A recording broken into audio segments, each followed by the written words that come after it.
Et bonjour à tous, moi c'est Foxy.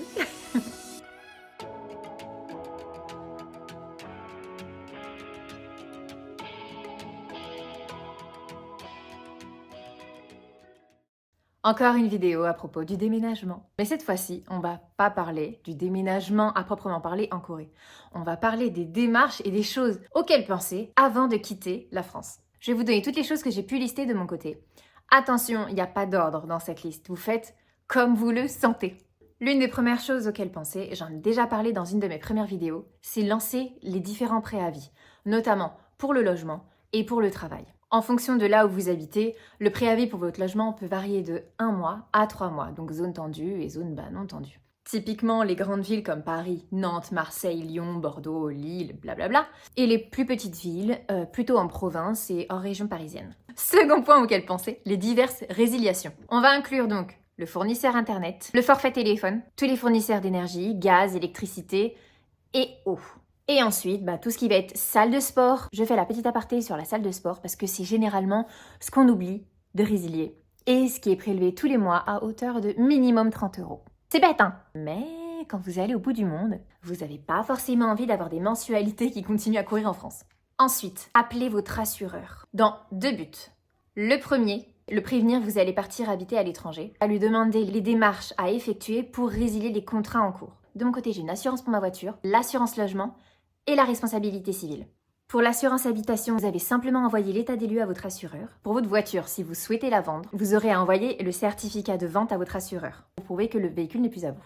Concernant la responsabilité civile, vous n'avez pas forcément de démarche à faire. C'est-à-dire que si tous vos contrats sont clos du côté de votre assureur, vous avez simplement à citer la loi Châtel en demandant la cessation du contrat de responsabilité civile. Pour les personnes qui partent pour une courte durée à l'étranger, on va dire quelques mois, 1 an, et qui souhaitent garder leur voiture, je vous conseille de garder votre assurance voiture. Prenez une assurance parking si elle ne bouge pas et si une autre personne l'utilise, organisez-vous du coup avec le prochain conducteur. Mais gardez quand même une assurance voiture, car c'est à chaque fois quand on part ou quand on décide de cesser quelque chose parce qu'on n'a jamais rien eu avant, il arrive quelque chose.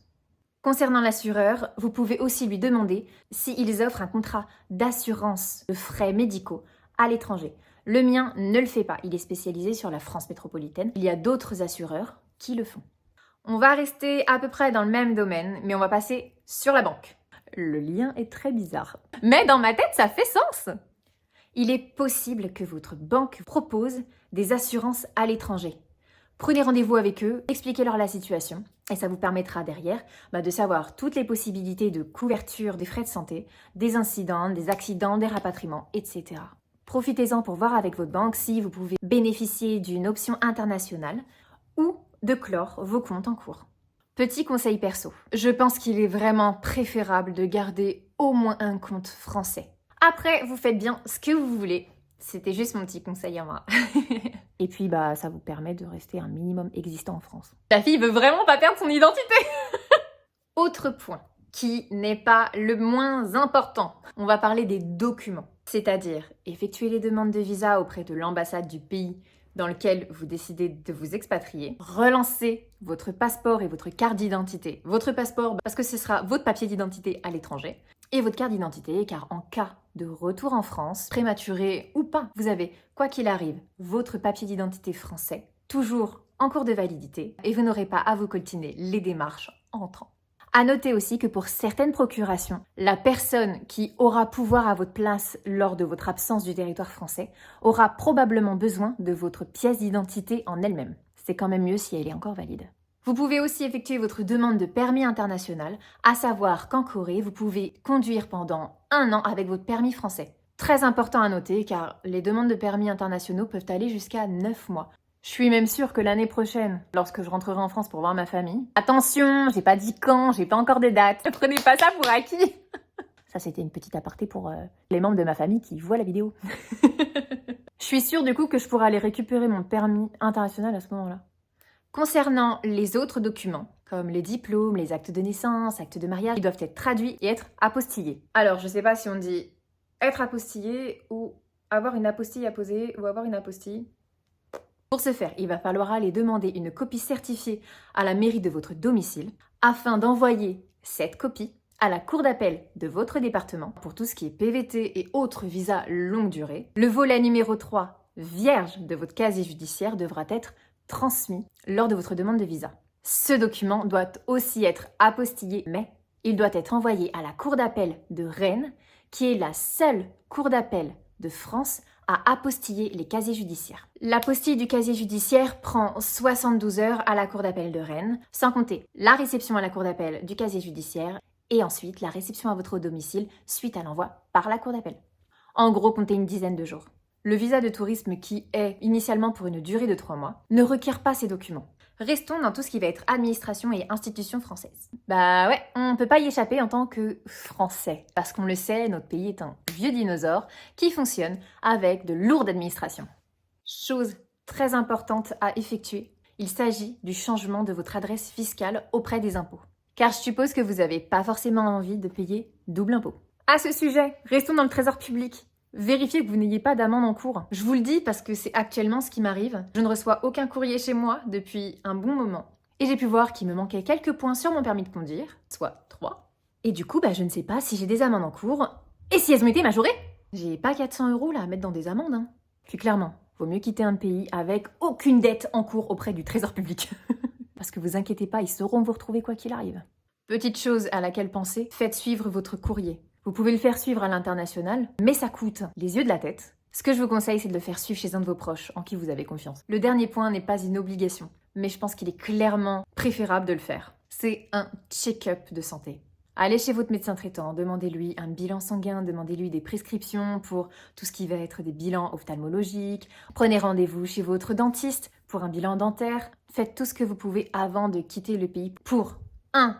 Partir en bonne santé, 2. Vous éviter des frais pour je ne sais quelle raison sur place. Et puis 3, faut dire ce qui est, on a un super système de santé. Je ne rentre pas dans la politique.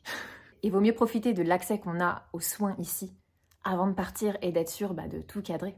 Et en restant sur le sujet santé, contactez votre médecin pour avoir une prescription pour emmener avec vous une trousse de médicaments, une sorte de trousse de secours. Mesdames, je pense surtout à vous par rapport aux menstruations. Je sais qu'elles peuvent être excessivement douloureuses. Je fais moi-même partie de ce pourcentage de femmes qui peut s'évanouir à cause des douleurs de règles. Désolée messieurs, l'aparté est fini. On peut vous reprendre dans la conversation. Et aussi demander à ce qu'on vous prescrive pour une période donnée tous vos traitements particuliers, notamment pour les allergies, la ventoline si vous êtes asthmatique, votre moyen de contraception si vous en avez un, et tout autre traitement particulier nécessaire. Bien sûr qu'il y a des pharmacies partout dans le monde, notamment en Corée, et j'ai pu en faire l'expérience, ils parlent très bien anglais. Ça reste quand même sécurisant d'avoir sa propre trousse de médicaments qu'on connaît, de médicaments français avec lesquels on a grandi, et qu'on a sous la main à l'instant T. Dernier petit conseil, c'est une chose que je fais depuis toujours, dès que je sors du territoire français. Vous allez peut-être dire que je suis une psychopathe, mais j'ai besoin de me sentir en sécurité. Renseignez-vous sur l'endroit où se trouve l'ambassade de France dans le pays où vous partez habiter. On ne sait jamais ce qui peut se passer. Et c'est toujours bien d'avoir ce type de contact. Voilà, cette vidéo sera probablement plus courte que les autres, plus condensée, mais c'est quand même ultra important de penser à tout ça. J'ai fait la vidéo en partenariat avec ma maman, en brainstorming, pour être sûre de ne rien louper. S'il y a des points auxquels vous voyez que je n'ai pas pensé et qui vous viennent à l'esprit, n'hésitez pas à me le dire en commentaire. Ah oui, et petite chose importante, j'ai créé mon blog pour faire des petits articles et relater tout mon déménagement et les étapes de mon déménagement par écrit. Et je vais aussi poster dessus tout ce qui est checklist, notamment la checklist en lien avec le thème de cette vidéo, qui est ici, mais que vous pouvez retrouver à enregistrer et à imprimer sur ce blog. Je vous mets le lien du blog dans la description et vous pourrez aussi retrouver la checklist pour organiser le départ de son chat vers la Corée du Sud, en lien avec la vidéo juste ici. Je vous remercie d'avoir encore une fois été présent pour regarder cette vidéo. N'hésitez pas à vous abonner si ce n'est pas fait, parce que ça m'aide énormément, à commenter et à liker cette vidéo, et bien sûr à partager pour les personnes qui pourraient être intéressées par toutes les informations que je fournis. Je ne sais toujours pas finir une vidéo, du coup, ciao!